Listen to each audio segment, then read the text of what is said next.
Econin, pinasaya ng husto ang anak ni Julina. Bagay bang maging mom and dad ni Vika?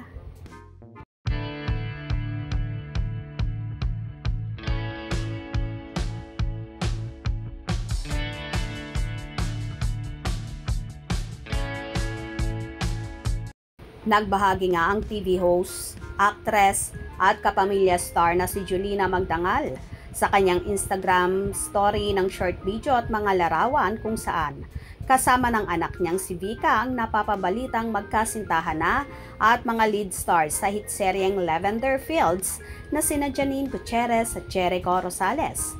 Naayon pa sa naging caption ni Julina, "Bagong besties ni Vika. Thank you, Nini and Echo, for being so nice to my mini-me. Mahal niya kayo." Nagbahagi rin ang actress kung saan naglalaro ang tatlo at tila kilig na kilig din si Mami Jolene sa Econy na bagay na raw magkaroon ng supling.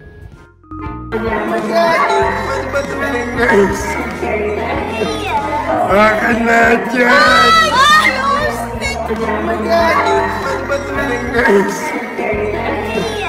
Akan na dyan!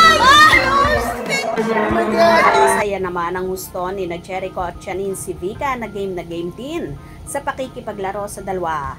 Marami namang fans ng Econin ang natuwa sa paglalarong yon sa anak ni Julina.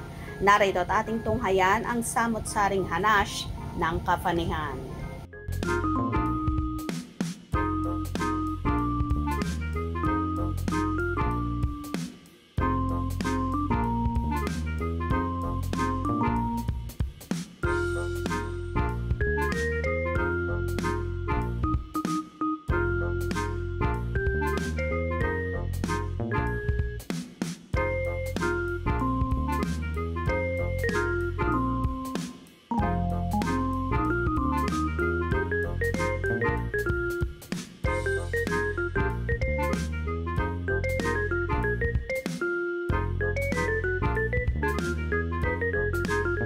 Anyway, marami naman ang naniniwala na may relasyon na ang Econin.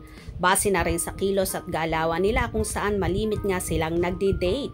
At in fairness palagi silang namamataan na magpo-holding hands. Ganyan ba ang walang relasyon? Kaya Nini at Echo, umami na kayo sa inyong natatanging relasyon para mas lalong maging happy ang inyong mga tagahanga. Well, abang-abang tayo sa mga magaganap sa Econin, lalong higit sa Lavender Fields, kung saan lumabas na ulit si Tyrone, Jericho na for sure. Mas lalong exciting ang mga magaganap kina Janine at Jericho sa naturang serye. Kung nagustuhan nyo ang video na ito, comment down below.